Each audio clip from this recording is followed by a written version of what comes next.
here, school is a privilege. It's a privilege to go to school here. School is expensive. It's the stuff that we take for granted in the States, like transportation. I have to pay for my son to go to school every day. I have to pay for food. I have to pay for the books. I have to pay for all of these things in order for him to go to school. And so quite naturally, that puts more value on schooling. Hey, journeyers. Welcome to the Journey to Launch podcast. I have on someone who I was actually really excited to talk to today to dig more into her story. Her name is Tiffany Grant, and you'll hear more about her, but let me just read her bio. Tiffany Grant is an accredited financial counselor, an award-winning personal finance blogger, podcaster, coach, educator, and owner of Money Talk with Tiff. She's been featured on Yahoo Finance, CNBC, Business Insider, Essence, you name it, and now Journey to Launch. And she's an expert on side hustles, business, and money. She's helped so many people become more in tune with their money, and she does it in a relatable way. And I can't wait to dig into her story, which involves her moving and relocating from the United States to Jamaica, my home island. So we're going to get into all of that. But welcome to the podcast, Tiffany. Hey, thank you so much for having me. I'm happy to be here. Yes. No, I'm not kidding. Because, sometimes like doing the podcast for so long, I'm like, there's going to be interviews I have to do. And I love everyone I interview, but there's just certain things I'm more excited to talk about. And so when I was like, wait, I think we were kind of DMing and I'm running the reggae marathon. I'm not sure if this is going to air by then. We probably will have it air by then, but it's in early December. And I don't know how it came up, but you were like, oh, I live in Jamaica now. So let me know like when you're going to be out here. And I'm like, oh, really? Oh, we got to talk about this on the podcast, Tiffany, because I knew that you lived in the United States. You're in the personal finance field as a creator and entrepreneur. And so I would definitely want to dig into that and we'll get there. But I want to kind of start from the beginning a bit about just your background and how you got into this space. Oh, that is a loaded question. I'm like, how long do we have? But I will say, so Money Talk with Tiff started in 2017, and it started as a result of people kept coming to me asking me questions. And so I was like, if one person has this question, there's probably thousands of others that has the same question. So let me just create a blog. And so it started with just blogging, social media, things like that. And then in 2019 is when I started the podcast, and I started the podcast because I was like, the blog is fine, but that's a monologue. That's just my perspectives, what I know. I'm like, there's a lot of stuff I don't know. So let me interview people that do other things with their money as well. And so that's how the podcast started. So my belief is that the way out of poverty is ideas. And so I'm like, the more ideas that I can spread, the better I feel people can be. And my focus is on underserved communities, namely Black and Brown communities, because I feel like that representation matters and I keep things relatable. Oh, I love that. Okay, I got to take it back farther though, because I want to know how you became confident and an expert in the space. I know a lot of people who start blogs and start to share what they learn and are learning. It comes from starting with their own finances. So take me back a little bit to what you were able to accomplish, maybe some starting points on what did you go to school for? Because there are a lot of people listening where they want to do that. They maybe, or just want to transform their finances, but they also feel like, okay, I have something to share too. So how did you get to that point? Yeah. So, all right, let's start with being little, right? So I've always had a love of entrepreneurship. So I remember being as young as like 5 and having my own quote unquote business. But from then on, I always had something going on, right? And so that naturally made me interested about money, and so I started reading Kiplinger's Personal Finance, Money Magazine, when magazines used to exist, listening to podcasts, reading other blogs and things of that nature. And then when I was 17, I became pregnant with my first son.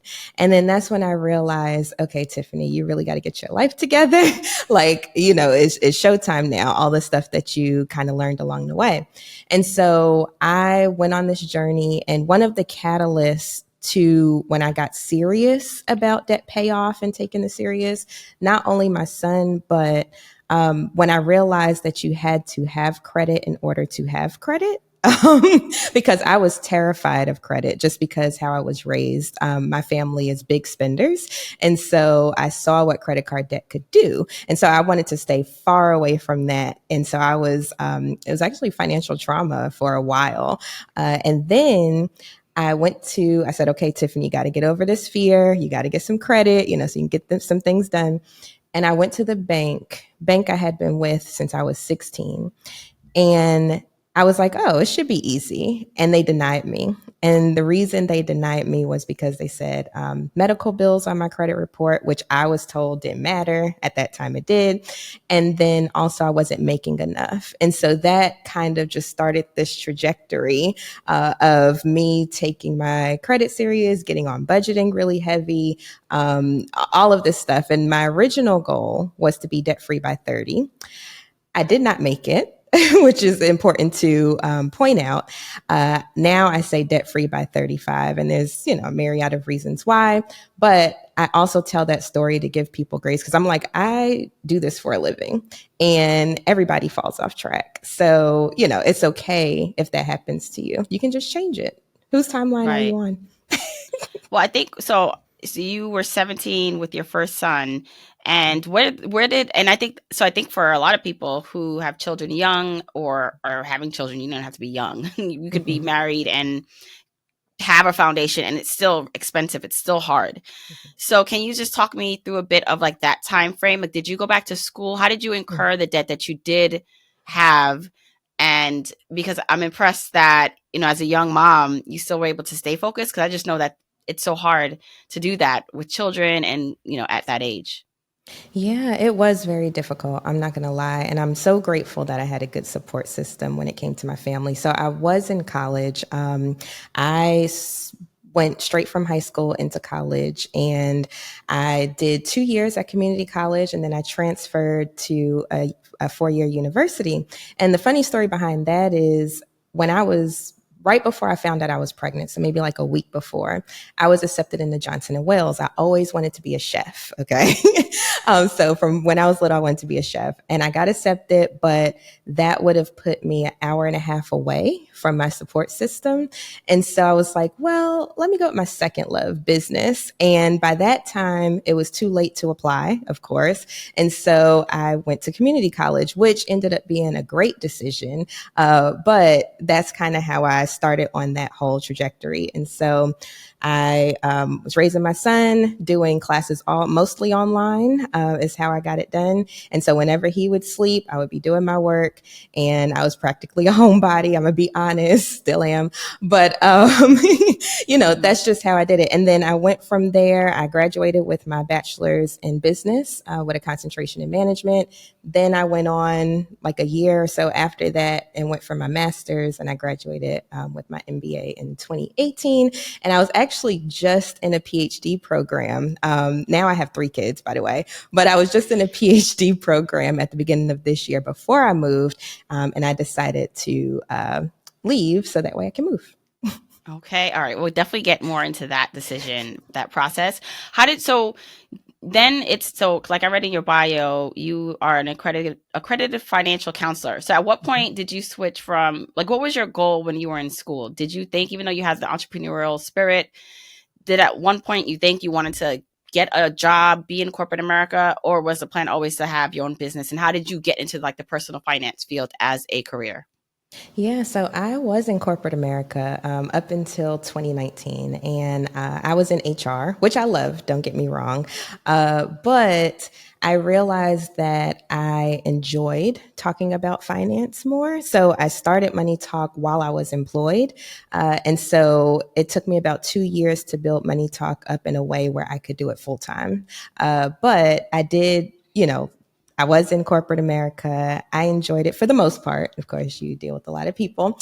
And especially in my field, I used to call all employees my kids because everybody had an issue. Everybody had something going on. But I did enjoy corporate, but I realized that America is set up for businesses, honestly. And so I was like, and if it's something I enjoy, I might as well do it. So that's why I decided to do it full time. And so on the side, you have your your going to work full time. Assuming you probably had most of the 2 or 3 of the kids already, maybe all of the kids by then, right? Well, okay, so back then I had two of the kids. Two. So I was a single Okay. mom of two boys. Hmm. Right. So that's juggling that. And then now you're running the business on the side. Hmm. How did you build up the business to earn money to one day quit? Because now you have mouths to feed. Like this is you're changing, eventually thinking about changing from this sustainable check to now entrepreneurship. So what did that look like? What did you do to build up? What was your strategy? How were you earning money through your business at that point? Yeah, so the funny story is I've actually quit corporate twice. So I quit corporate once back in 2018. And then I had to go back because I wasn't quite prepared. I wasn't prepared as much as I thought I was. So back in 2018, I had saved up, maybe a month or two. And I'm skipping a lot of parts here because I've always had a bunch of side hustles and stuff going at the same time. And when I made that decision at that time, it was because, of course, I've been budgeting for a while. I knew that it only took a certain amount of money for me to survive every month. And I'm like, oh, for that, I could just go Uber, Lyft, even if money talk doesn't work out, I can go make it, I know what that number is. And so that was the first time. And then it just so happened like it started, and that's why I tell people entrepreneurship is not a game. It is not comfortable. And you have to have that drive, because you're not clocking in, you're not punching a clock or what have you. And so, people think, oh, I want to be an entrepreneur so I can have all this time on my hands. And that's what I thought. Now, when rubber started meeting the road, I said, oh, actually, it would be great if I could go back to work. So it just so happened that my previous job, before the last job I quit, was looking for someone to come in because somebody was going on maternity leave. They just so happened to catch word that I was out on the market again. And so they invited me back. And I stayed there for about 8 months or so until I got everything in order. And then I finally quit for Okay, good. now we gotta dig more into that because I think this is a great story and lesson for a lot of people. And I love that you said, because it's true. Sometimes we do not like the confines of a job and the structure of one. But in reality, a lot of us need structure because left to our own devices Listen. and a schedule that's open and we can do whatever we want. Like in your head, you may feel like, oh, I want that. But you have to really know yourself. And maybe you don't know yourself until you're faced and put in that situation. But I can definitely also tell you from my own experience that, yes, I always felt like I was born to be more free. Like I couldn't be in a cubicle, but there were a lot of benefits to that. Like someone telling me, like, here's what we're going to do for the day. Here is what's happening. So it was just easier to execute and do. And life was more simple back then. Mm-hmm. So I love it. I want to kind of like just talk about that just for a little bit because I know there's so many people who are like, I just want to do that. I like do my own thing. And it's like, it's real when you get out here and you have to eat what you kill. So if you don't kill that day, then what are you going to eat? Right. Mm-hmm, mm-hmm. And it's honestly like feast or famine. Like you will be doing really good one month, and then the next month it's like, ooh, like I didn't know it was going to hit like that. And so I tell people, sometimes, and this is what I realized when I was, in my story, you have to pull yourself back in order to go further. So I could have stayed out there and just struggled through and see how I could do it or what have you. But I was saying, I could use other people's money to fund my passion. So let me go ahead and do that. Make sure that I am sustainable, in a way, that makes sense, and then do it. So I feel like that piece also is important for people to realize. Like there's a lot of entrepreneurs out here or people that want to be entrepreneurs, and it's okay to work a 9 to 5 for now, in the meantime, in between time, and even forever. Like sometimes full-time entrepreneurship is just not, you don't have to do that, but you still get the tech, like you still get the benefits of it while still working a 9 to 5. So anyway, I can go off on tangents with that. But Yeah, no, that was good. So then what changed? So how did you know that second time you're ready to quit again? Yeah, so that time I had saved up way more. That was my issue the first time. I did not save up enough. I think I saved up like maybe a month because I was a little too overly confident. That's another lesson there, y'all. I was a little overly confident.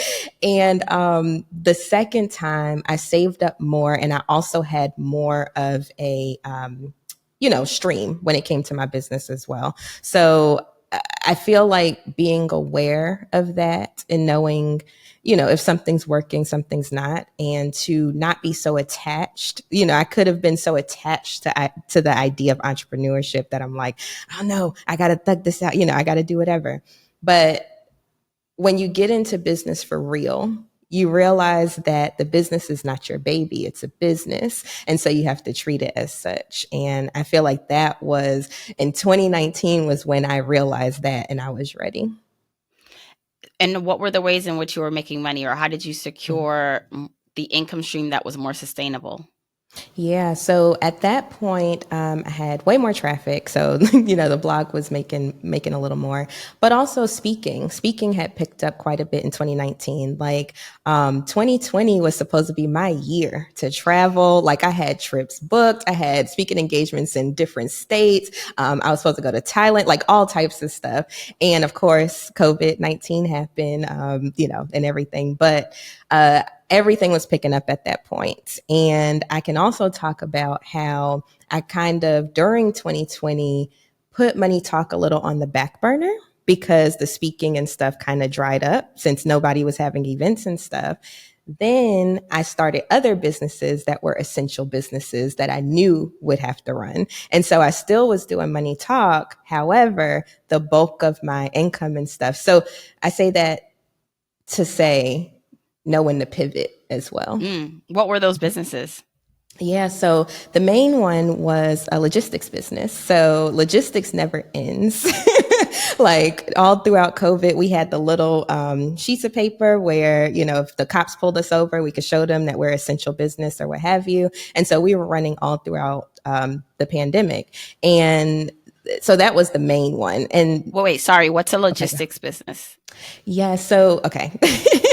Pretty much I was running Sprinter vans and box trucks. So, and doing long haul. So all over the country. At our peak, we had maybe 10 vehicles under us, under our authority.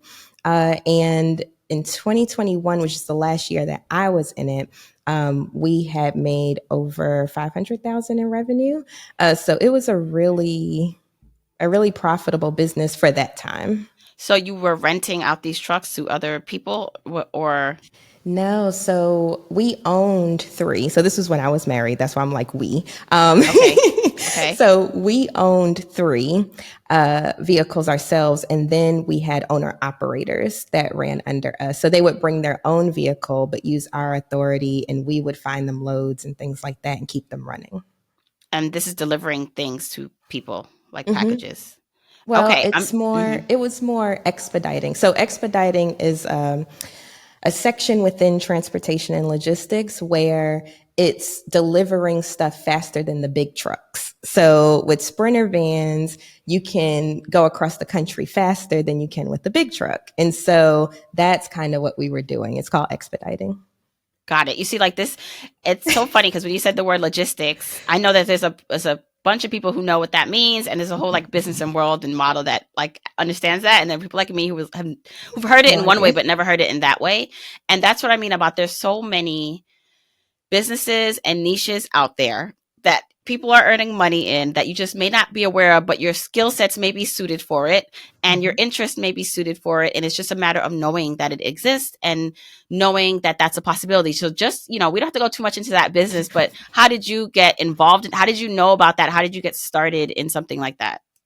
Yeah, so honestly, it was my ex-husband. He was the one that was like, oh, we should try, first we started with just delivering office supplies locally. He was like, oh, we should try this. And then as we started learning more about the business, then we're like, let's do long haul, let's do over the road, that type of thing. And we realized that that was more profitable. And it kind of snowballed from there. Now, there's a plenty of lessons I learned from that business we don't have to get into today, but it was very helpful during the pandemic time.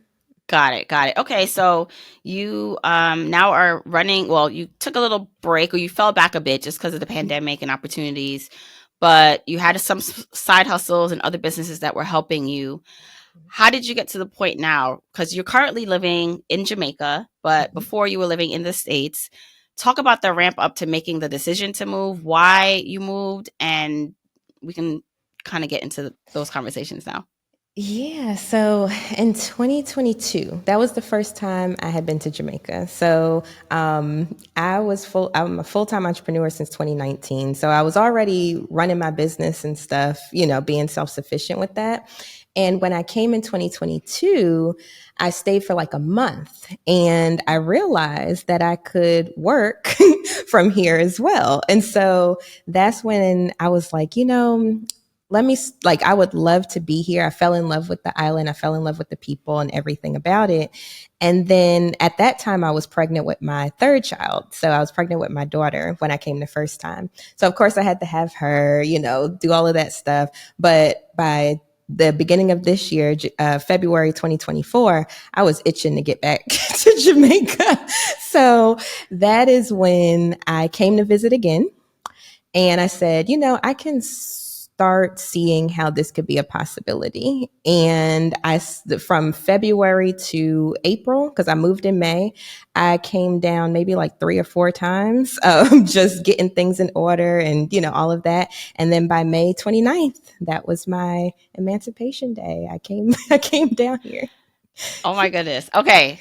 So, first time you went to Jamaica was 2022, but you do have a connection already to Jamaica. You said your father is Jamaican? Correct. So my father is Jamaican. However, I had never been to the island. I don't know. I didn't know any of my family and stuff here. It wasn't until I bogarted my way onto my aunt's trip in 2022, and that's when she took me around and let me meet family and stuff like that. But that is my connection to the island. So you do have family there, I here, do. or where you are. Okay. I do, but I don't know them. I've only met 1 or 2 people so far. And so I would love to learn more, but they're kind of far from where I live now. Okay. Okay. So I think so there's a difference between visiting somewhere as like a tourist or someone going for the first time and like living there and really like it becoming a routine. And so I'd love to understand for you the first time you went, were you staying at like a hotel or resort, or were you staying like in a area that is a community, so you got the real taste of it? Because you said I think you stayed for a month that first time.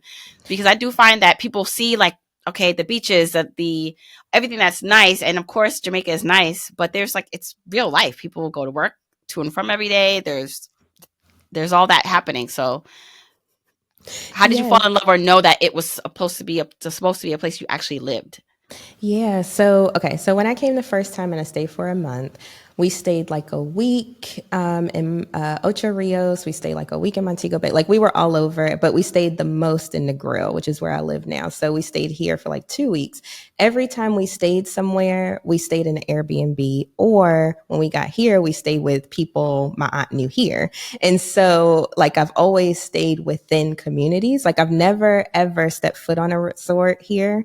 I have stayed in a couple of hotels for like a day or so, but other than that, I usually stay in Airbnbs. And so as a result of that, you're able to meet more people, you're able to, walk around, see what's going on. And so that's kind of how I was able to get acclimated to Jamaica and also build an extended family here. So I call them my family. They're not really family. It's more like friends, but they're like my extended family. And they are the ones that are instrumental in not only helping me navigate, but just like I found the place where I live because of one of the friends that I met in 2022. Right. Okay. So, and then you were coming back, it sounds like earlier in the year to Mhm. straighten things out. Are your kids also, did they also relocate with you full time? So, two of my kids. So, Okay. my oldest son, who's 15, he stayed in the States. He's in high school. He might as well Yeah. finish up. But my two youngest, so I have a 10 and a 1 year old. Got it. So decision making, like when you deciding where to live, because there's many places that you could have lived in Jamaica. Why'd you pick the place you live? And I'm asking this from a perspective of someone who is now, and it doesn't have to be Jamaica, but they visit somewhere or they have family there and they're now thinking, what if this could work for me? So what are some of the things that were important for you, especially that you have kids, that were deciding factors on where you should go and if it was going to be somewhere that was sustainable for you to live? Yeah, so honestly, Negril is always where I've come. So after I stayed the 2 weeks the first time, was always the place that I came. And so I just built up that support system here that I felt like I would be missing in the States. So like I have a friend whose, girlfriend watches my daughter, so it built up that support system. So for me, it made the choice easy as to where I wanted to live because it just naturally transitioned that way. However, when people are starting to think about this, and this is what I tell people, make sure that you go and you stay an extended amount of time. Because to your point, it's very different than coming to vacation. Like, it's cool that I'm close to the beach. I don't go to the beach that often now. Like life just looks different when you're actually living somewhere. So I tell people all the time, like, make sure that you stay at least an extended period, at least 2 to 3 weeks. And every time I came, even at the beginning of the year, I stayed like a couple of weeks at least. So that way you can really get ingrained. If you're coming for like a weekend or a week, you're not really getting the real experience. Like you're still in tourist mode, Mm-hmm. Right. But being able to do that, I think, is really instrumental in the decision process. Now, when it came to the kids, my middle son, he was really struggling in school there. He was diagnosed with ADHD the year before last. And so it was starting to become a struggle with the school system in the US or his school. Uh, Great school, don't get me wrong. My oldest went through that school. So, it's just some things work for some kids and some things don't. And so what I realized here is that the kids are super smart. Like the kids are very intelligent here. And it cemented what I felt even more once he started going to school and realizing that they're learning in a way like we used to. Like they're not in front of tablets and computers all day, every day. So I've noticed that his handwriting has improved. His ADHD has improved, which I'm even questioning that now. Like, was it really just because of the screens, and all of that stuff? And then also, he's fitting right in. He has friends and all that stuff. So I feel like it's been better outcomes. He was just telling me the other day, he's like, Mommy, I've gotten 100 on all the spelling tests I've had so far, and I just feel like that's awesome. So I do feel like certain things work for certain kids, and to be aware of that, I think, is important too. Yeah, it's so interesting because my perception of the Jamaican and any Caribbean school system, but I speak to Jamaica just because my mom just always tells me just how different it is in Jamaica. And most kids, like if they come from the islands, like their education is like top notch, like they don't play, which, right. Let me talk about Yeah, that, yeah, yeah. because here school is a privilege. It's a privilege to go to school here. School is expensive. It's the stuff that we take for granted in the States, like transportation. I have to pay for my son to go to school every day. I have to pay for food. I have to pay for the books. I have to pay for all of these things in order for him to go to school. And so quite naturally, that puts more value on schooling. Now, even to the point where they almost did not admit him at the school that he's going to because of his grades from back home, because his last report card wasn't too good. And so here, school is taken way more seriously than in the States, for sure. And it feels counterintuitive because I would assume, because I do think they're more strict, like they don't they're more about their business, like the education system there, that they would be less tolerant. Like if your kid is coming in and maybe they do have some behavioral issues or they're not conforming, then it might be harder for a kid to like survive in an environment like that. But it's almost seems like maybe the structure is helpful. Like it's not allowing them to do whatever they want just because like, oh, it's kind of like, here's what we're doing and you're going to do it this way. But and he seems to be thriving. That's amazing. Yeah, and also I'll add too, just everything's different. So even the books, right? It's all black faces. In the class, it's all black faces. It's not feeling the type of pressure that you feel in the States as a black and brown child. And so I feel like that helps as well. And then, for instance, lunch, right? They get a full hour. Like in the States, they get like 30 minutes. You got to hurry up. You got to eat real quick, play real quick, and then go back to the classroom. But here they have time to breathe. They get out of school early on Fridays. It's more laid back, which is what island life is like. Yeah. I love hearing that. And what about healthcare and other considerations? Yeah, so it's funny you mentioned that because I tell people that is one of the myths. Oh my gosh, that is one of the myths about places like this versus the U.S. And true story. There was a diagnosis that a doctor caught here for me, which I had just left the US a week prior. And they said, they put in my chart that it was not this thing. I came here and she said, oh, this is exactly what it is. So that just goes to show that there's good doctors everywhere. It's just a matter of finding them. There's bad doctors everywhere. But I will say that the healthcare here, I have gotten better results out of than in the States. And then also the health factor. People aren't really sick like that here. Just from what I've observed. And they believe in traditional medicine. They believe in, herbs and things of that nature. Like I've been learning so much since I've been here. But it's just a generally more healthy culture, I feel. And so the need for doctors isn't as great. Like when I told my friends I was going to the doctor, they were like, what you going to the doctor for? Like, what's going on? That type of thing. But when you do have to go to the doctor, there are good doctors here as well. And what about safety and feeling kind of comfortable in an environment? Because, even though the Jamaicans say we speak English, but it's a broken English, you could definitely tell when someone is not Jamaican. When I go to Jamaica with my family, they're just like, don't speak. And maybe because we're in the touristy areas and they're selling to tourists. So they're just like, they're going to charge you more. Just don't let us speak for you. So I know that's a different issue, safety versus being comfortable and feeling at home.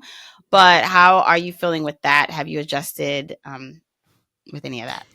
Yeah, no. So what you just said is real. I call it, the American tax or the foreign tax, because if you talk and they know that you're not from here, then you will get charged more. Now, this is why I said having a good support system and friends and stuff is important, because usually my friends are the ones that are navigating that space for me most of the time.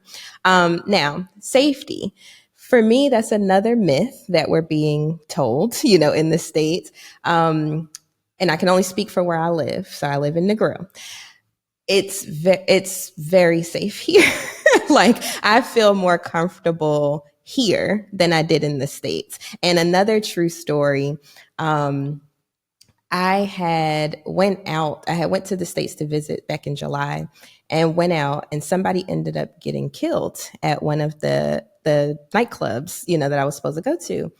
And I just felt this environmental stress with being up there, and there's like just stuff happening all the time. Here, I went to a local bar. Two dudes got into an argument. I was with my American mindset. I'm over here like, oh, let me find somewhere to duck. Let me find, where do I need to go just in case things pop off? And they just threw a couple punches. everybody's buying drinks after, and it was good. Like, I'm like, I can live with this. And I walk, my street, like my lane, my street all the time. And I don't feel a concern with safety, for me anyway. Yeah. It's even been days when I've forgotten to lock my door and it was fine, Hmm. so.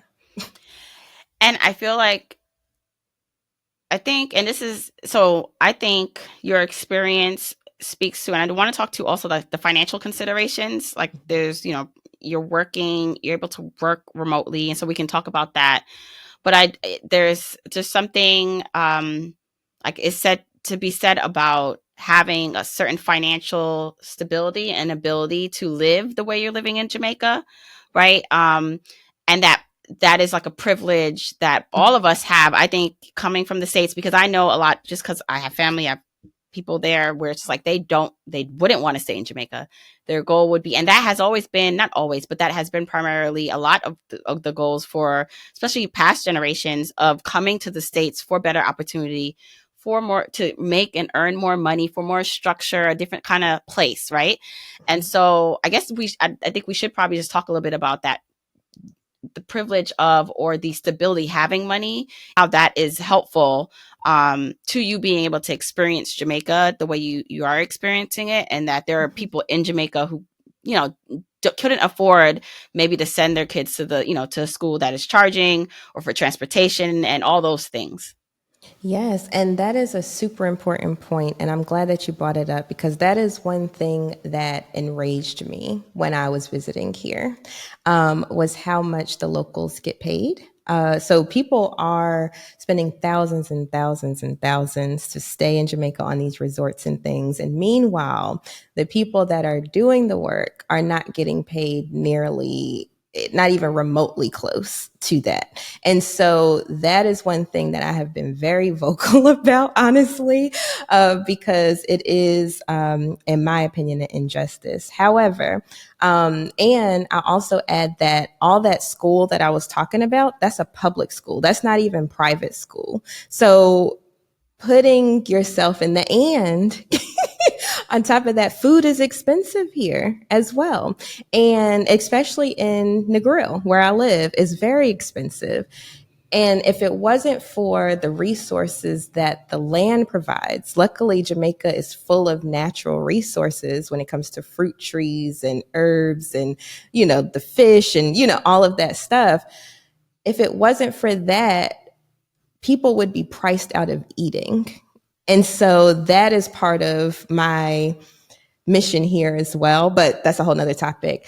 However, I tell people that are from the States, or are from other countries, that if you want a life that's remotely close to what you were getting up there, you would have to make foreign money. You would have to, for a couple of reasons. Like I said, here the pay is not great. Which there should be change around that, but the pay is not great. But then also in their laws, they favor Jamaican citizens for any job. So even if you came down here wanting to work, it would be kind of hard to get a job. It has to be a unique skill that another Jamaican does not have. So that's why I tell people that are interested in doing this that it's best, like for instance, I've been, doing this online digital nomad thing.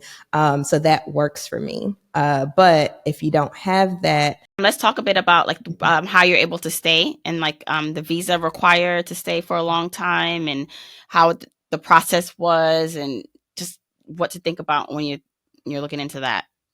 Yeah, so here in Jamaica, you get a 90-day visa. So if you're coming from the US, I can only speak from a US perspective.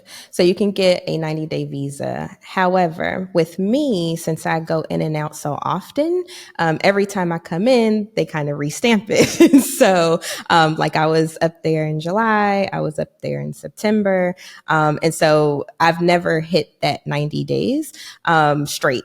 Now, I will say, this last time I came back, I got a little nervous because, they started asking more questions and so on and so forth. Because see, I'm getting citizenship by descent. I'm like, let me back up a little bit. I'm getting citizenship by descent. However, I didn't have my dad's birth certificate for a long time. So I started that process back in April, March, or whatever.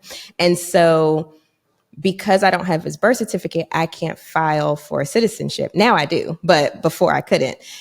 And so being able to go in and out, and you can stay the equivalent of 6 months in days without having an issue. So because I was in and out, sometimes I'll be in the States for a couple of weeks, I'll come back, it didn't really add up to that 6 months worth of days. But when I came in this last time, I was sweating because they were asking a ton of questions, and they did stamp me until January, but I plan on getting our citizenship actually next week, going to apply. So basically, because you were coming in and out, like they could have said you had to stay in Jamaica or that you couldn't come back in. So when I came in the last time, I was nervous that I would get deported because I wasn't sure where I was in the 6-month frame, Okay. Now it worked out where they did stamp me until January. So I still had time, but that's where the nervousness came from, because I've heard stories where you fly in and you're going to get deported back out. Like the Jamaica deports people just like the US deports people. So that's where the nervousness came from. And is it because they want you, if you're applying for a visa to stay here, they want you to spend more time in the country? Or they don't want you traveling back and forth without? No, so I run into expats and stuff all the time, or people that come here for extended stays. Most people stay 6 months at a time, because that's the limit. So that's just the legal limit that you can stay if you don't have permanent residency or citizenship. Mm-hmm. Got it. So it's more about overextending that, like staying longer than that time. Exactly. Okay. And I find all this interesting. And if someone's like thinking about moving somewhere, and if you have the ability to travel back, what that looks like. Do you still have to pay taxes in the United States because you're still a United States citizen and you're making money from here or from the people here? Okay. Correct. Yes. So since my company is still technically based in the U.S. and I'm a U.S. citizen, so regardless if I have my own business or not, once you're a U.S. citizen, you have to pay taxes anyway. So that's one thing about being an expat that people don't talk about, and having a dual citizenship is that you still are tied to the U.S. tax-wise. So. And you plan to keep your dual citizenship for the United States once you get Jamaica. Okay. And even with the descendant, I don't know that I knew that if you had a parent born here, you could apply for citizenship. I was told I need to because I was born in Jamaica, and I was told like I should just like I don't think I have my citizenship anymore. I don't know. Maybe I do. I don't know the rules. So maybe I do. Someone can correct me, but I was told I need to go get like my official Jamaican like citizenship back, and then also probably file for my kids just to have it and all that stuff. But yeah, so the law here is if your grandparent or your parent was born in Jamaica, then you can file for citizenship by descent. Like for instance, I had my grandma's birth certificate. However, they still needed to see the lineage. So I still needed my dad's anyway. So to give you an example, if somebody's listening, they're like, oh, well, my grandparent is from Jamaica. Then as long as you have your grandparent's birth certificate, your parents' birth certificate, and yours, then you can still file for citizenship. Does your parent need to be, if your grandparent is, but your parent wasn't born in Jamaica, can you still file or? Mm-hmm. Okay. Yep. As long as it has to be a grandparent or a parent. Got it. So in terms of making money now, so do you find, we're for the most part, until the time changes, like are on the same time schedule, except for like that, what is it called? The daylight savings. Clock. Yeah, daylight savings. But in terms of your business, has it been any disruption? Are you making most of your money through coaching? Do you find that you need less to live on so you can make a lot less in Jamaica but still live well? What is the finances looking like for you now that you're in Jamaica? Right. So it's like the finance mix. So I still do speaking. So that's why I go back and forth. So sometimes companies hire me to come up and speak, and then I come back. So that's one. I still have my house in the States. And so I rent that out Airbnb as well. So I do rent that out. So I will say that's the second most profitable thing I have. The blog is the third. The podcast is probably like the fourth, and then social media is like fifth. So I have all these buckets within Money Talk umbrella where I make money. So that way it's comfortable for us. And then also renting out the Airbnb also helps.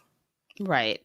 And what advice do you have for anyone who is considering that they want to move from, the States to somewhere else, Jamaica or another country, island, that they should be thinking about? Also want to think about doing this in a way that is pouring into the country they're going into, and not just like for arbitrage of prices. And because I just feel like, like the local Yes. people there, sometimes they're not getting the standard of living that they need, and then there are Yeah. people who are just coming there and kind of reaping the benefits of the land. And then the locals there, the indigenous people there are not able to live well. So I want to be considerate of that too. But like, what are all the things or advice? I know that's a lot, but that you can give to someone who's considering all of this? No, listen, you are speaking my language because this is these are the soapboxes I live on. And so to that point, I feel when you're first thinking about this, think about how you can pour into the local community first. Like, don't think about it in a selfish way where it's like, oh, well, I'm going to just live there and I'm just going to run my business. I'm not going to, pour into the community. I'm not going to give back. Don't do that. And also don't come with that American attitude that we have, like that we're better than everybody. Like, there's a lot of stuff that gets talked about Americans all over. But anyway, don't come with that. Come with the attitude that, okay, I want to move here, but I want to be a local. Like, I want to experience what the locals experience. And I want to be the change that I want to see with that. So I would say that's first. Then also, I would say know your numbers is really important. So whether you decide on moving, whatever it is that you're deciding, quitting corporate, whatever, knowing your numbers helps you to make better decisions. And so that is what has helped me throughout all of these different journeys that I've been on, is knowing my numbers. And so I always tell people that, like, make sure you know how much you need to survive, and then also how much you need to thrive. And then you can kind of work backwards from that. The third thing I would think about is, of course, the visas, all the regulations and stuff, legal stuff, because you don't want to get somewhere and then you didn't read up or you didn't learn about it enough, and then you have to go right back anyway. So I would say that's the third thing. And then maybe fourth, just ensure that you build that community first. I keep going back to that, but community is so important, and especially in places like these, like where it's not as individualistic as the US. I think it's important to build that before you come to. All great points. Okay, I do have something else that just came up. It's not as serious, but when I went to Jamaica, well, I've been to Jamaica a lot of times, but I've driven in Jamaica a couple times. And it is not for the weak. Okay. So I think an excellent driver. I think I am, like, I'm not overconfident, so I don't drive crazy or do stupid things, but I am very confident in my driving skills here in New York, New York driving. Okay. Mm-hmm. Jamaica. So it's funny because if I were to even consider it, I mean, there's a lot of things. I feel like, in another world, if I was just a single person by myself without any responsibilities, kids, husband, like, I definitely see myself living or spending extended times in Jamaica, but life now. But when I think about if I were to move there, one of the things that I feel like would deter me, which I feel like it's not good enough reason, is driving there. Because it's like driving on the opposite side of the road, everything's opposite, and how aggressive, and like the overtaking. So basically in Jamaica, which I'm sure every island is kind of like this, maybe, is that you can go into the oncoming traffic lane to take over and go in front of the person in front of you. And sometimes that is done on what feels like a 1-lane road, but it's meant for 2 lanes. And there's a lot of road issues. I mean, I know they have the highway now and all that, but tell me about driving, because that, I think, adds to the being able to be independent and get around and like have a sustainable life in the countries that you're going. Yeah, so this is another soapbox I live on because the roads definitely need to get fixed here. Like, I don't know where all this money is going, but it needs to go to the communities. However, that's another day. I will say I don't drive here. Not yet. I'm not in a rush to drive here because of everything that you said, but also cars are expensive here. So, think about it. They have to import all the cars. And so cars are expensive, not only to buy, but also, the insurance, all of that, the different things that they have here.